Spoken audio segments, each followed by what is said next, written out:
देखिए, इलेक्शन समाप्त हो गया, रिजल्ट भी आ गए और उससे पहले की और बाद की रणनीति मैंने आपको बाखूबी बताई थी और मैं आशा करता हूं कि आप सबको इसमें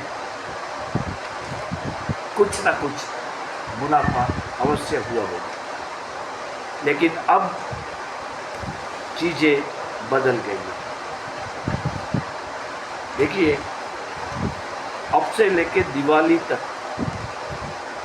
क्या करना चाहिए ताकि आपके स्टॉक मार्केट के जो कलेक्शन है वो दिवाली में जगमगाओ और आपको अच्छा सा मुनाफा हो, आपके वॉलेट प्रॉफिट से भर जाए और आप दिवाली को धूमधाम से मनाएं। तो क्या करना है अभी दिवाली तक हमें क्या करना चाहिए, दिवाली तक हमारी रणनीति क्या होनी चाहिए और इस दौरान क्या क्या इम्पोर्टेंट इवेंट्स को हमें देखना है वो हम इस वीडियो में कवर करने का प्रयास करेंगे। देखिए, सबसे पहला इवेंट जो हमारे सामने आ रहा है वो है बजट। हमारे वित्त मंत्री साहिबान सुश्री निर्मला बेन अपना बजट पेश करेगी और मुझे उम्मीद ये है कि क्योंकि करीब 5 राज्यों में विधानसभा चुनाव होने को है चंद महीनों में, तो ये जो बजट आएगा वो मिडिल क्लास को, पर्टिकुलरली मिडिल क्लास और नौकरी पेशों वाले को अवश्य राहत देने वाला होगा। इनकम टैक्स के स्लैब में बदलाव होगा, स्टैंडर्ड डिडक्शन बढ़ सकता है और भी कुछ रियायतें, जैसे एटीसी में 1.5 लाख तक रिबेट मिलता है, उसको बढ़ा के 2.5 लाख कर दिया जाए। ऐसे काफ़ी स्टेप्स वित्त मंत्री इस बजट में लेगी और कुछ जो सेक्टर्स है, सेक्टर स्पेसिफिक अगर मैं बताऊं आपको तो power energy, housing, 2 wheelers, fertiliser, agricultural equipment, agriculture vehicle like tractors, trailers etc, batteries, lithium batteries. और अब मेरा ऐसा मानना है कि रेलवे सेक्टर में इतना ज़्यादा इन्वेस्टमेंट अब नहीं होगा, क्योंकि सरकार ने देख लिया है कि जो हमारी ट्रेनें चल रही है, वंदे मातरम हो या कोई भी नई जो ट्रेन चालू है, तो उसमें ट्रैफिक नहीं मिल रहा है, तो ये इन्वेस्टमेंट जो है वो इतना रिटर्न गवर्नमेंट को नहीं मिल रहा है, तो इसमें थोड़ी सी स्पीड थमेगी। लेकिन डिफेंस में और नॉन कन्वेंशनल ऊर्जा के क्षेत्र में, मतलब विंड फार्म है, सोलार इंडस्ट्री है, वो सबको कुछ ना कुछ फायदा मिलेगा। तो मैं आपसे एक चीज़ बताऊं कि आप बजट तक जो सबसे बड़ा कोई अच्छा कलेक्शन है इन व्यू ऑफ इट्स प्राइस, क्योंकि इतना प्राइस नहीं है, तो वो है सुज़लोन।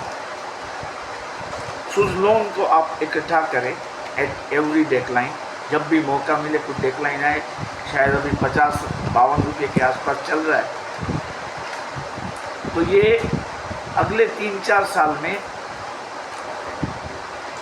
250 रुपये हो जाएगा। तो सुज़लोन के अलावा ऐसे कौन से शेयर है जो हमें एक्यूमुलेट करना चाहिए प्राइस हाइक के नज़र से, डिविडेंड की नज़र से नहीं। डिविडेंड के लिए कुछ चुनिंदा शेयर है, उसकी बात हम अलग से करेंगे, अलग वीडियो में करेंगे। लेकिन आपको अगर एप्रिसिएशन चाहिए आपके इन्वेस्टमेंट का, तो फिर ये सुज़लोन आप लीजिए। टिस्को को आप इकट्ठा करना शुरू कर दे। देखिए, जब स्प्लिट हुआ था तब करीबन उसका भाव टिस्को का 1200 रुपये था। 120 रुपये में वो पड़ा, जिसको स्प्लिट में ये मिला। तो 1-1.5 साल हुआ है, आज इसका 170 के आसपास भाव है। मतलब जो 1200 वाला जो शेयर था उसका आज 1 साल में 1700 रुपया तो हो ही गया है। तो ये 170 वाला टिस्को का शेयर चंद महीनों में 300 तक पहुंच जाएगा बड़े आराम से। ये आराम का मामला है, आपको उसमें बने रहना है। ऐसा नहीं कि आज आपने 170 में लिया, कल 190 हो गया और आपने निकल दिया। ये नहीं, आप भूल जाओ, इसको लेके रख दो अपने पोर्टफोलियो में फॉर योर नेक्स्ट जनरेशन। इसके बाद विप्रो भी आप अभी कलेक्ट कर सकते हैं, क्योंकि Wipro is the cheapest stock in IT sector. 500 plus का इसका भाव है। आप इसको एक एक दो करके इकट्ठा करें। जैसे मैंने बताया था HDFC बैंक, देखो कितना बढ़ गया, कितना बढ़ गया। मेरे जो लास्ट वीडियो की जो सीरीज़ आई उसमें अभी भी HDFC में 2100 का टारगेट दिया गया है। तो आप इसको एक दो करके एक्यूमुलेट कर सकते हैं, आराम से कर सकते हैं।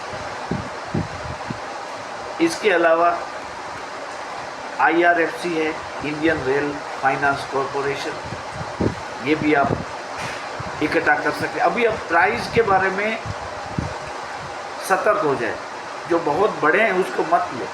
जैसे मैं IRCTC की बात करूं तो वो बहुत बढ़ चुका है। तो अभी IRCTC में क्या है, कुछ कंपटीशन होने वाली है, तो हमें इसको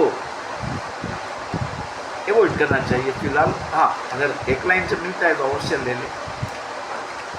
और मैं 2015 में ये बात कई लोगों को बता रहा था कि देखिए 280 में आपको एक पोर्ट का शेयर मिल रहा है, अदानी पोर्ट। देखिए 280 रुपीज़ में आप सोचो कि आपने अदानी पोर्ट में एक 28,000 का प्लॉट लिया है in the midst of port and economic zone, in the midst.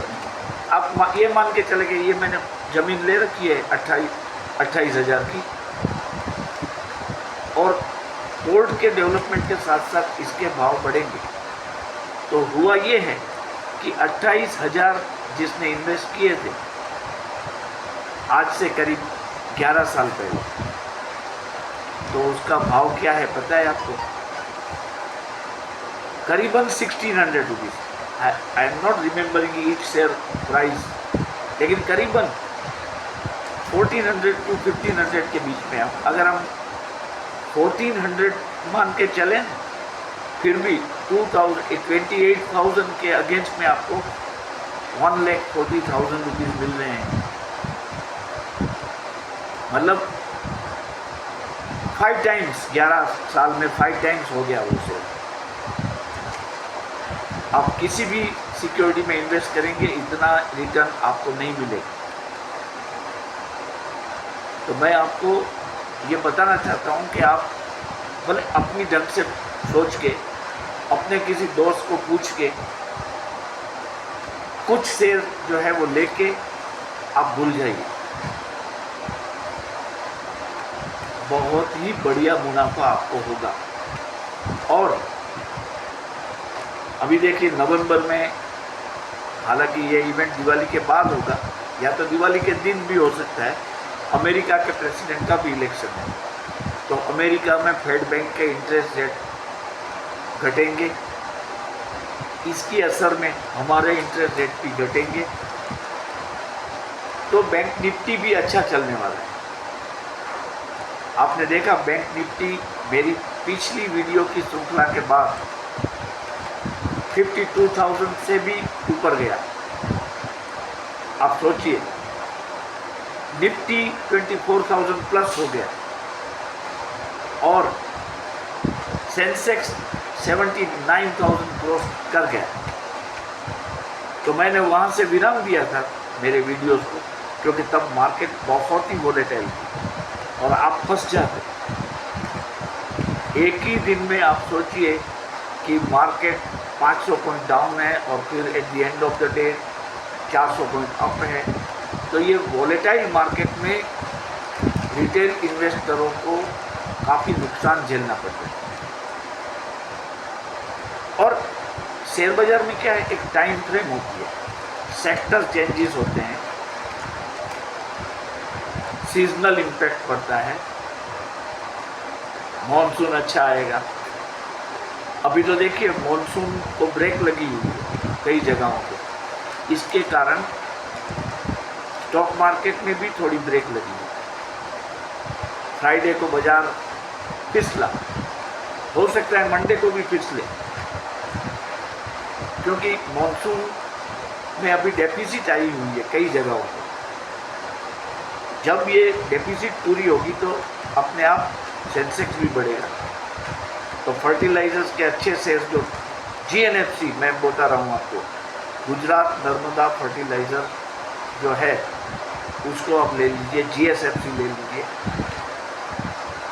Chambal fertiliser हालांकि बहुत बढ़ गया है, नेशनल फर्टिलाइज़र ले लीजिए, ये चीप दाम में मिल रहा है आपको। और आपको मैं एक सजेस्ट करूं कि आप CDSL का, लाइट गई है इसलिए स्क्रीन में अंधेरा हो गया है, CDSL और BSE का सेल ले लीजिए। CDSL में बोनस आने वाला है जिसकी मीटिंग 1 जुलाई को है, मतलब कल ही है। तो उसमें आप जब तक उसकी एक्स डेट नहीं आएगी तब तक वो बढ़ेगा। अभी 2300-2400 के आसपास मिल रहा है, आप ले लीजिए, इसमें अच्छा बोनस मिलने वाला है। और ये दो शेयर ऐसे हैं कि जो बढ़ते ही रहेंगे। आप एक जितने आपके बच्चे हैं उतने शेयर ये ले लीजिए, CDSL और BSE के। अगर 2 बच्चे हैं तो 2 शेयर BSE के और 2 शेयर CDSL के ले लीजिए। उसके नाम पे रख दे, भूल जाइए, प्रॉफिट और लॉस और उसकी तरफ देखे ही नहीं। बहुत बड़ा मुनाफा होने वाला है। तो ये मैं अंडरग्राउंड में बैठा हुआ हूँ, लाइट चली गई है, काफ़ी गर्मी हो रही है, इसीलिए मैं वीडियो यहाँ समाप्त कर रहा हूँ। आपको लास्ट में 1-2 मिनट अंधेरे में वीडियो ये देखना पड़ेगा, उसके लिए मैं क्षमा मांगता हूँ। Have a nice day. और आषाढ़ी बीज भी आ रही है, आप सबको अभी से मैं इनकी शुभकामना दे दूँ। अगले संडे को आषाढ़ी बीज है, तो आप सबको कच्ची नूतन वर्ष की शुभेच्छाएं। और ये वीक में हम अच्छा सा मुनाफा कमाएंगे, ये मैं आपको वादा करता हूँ। ओके।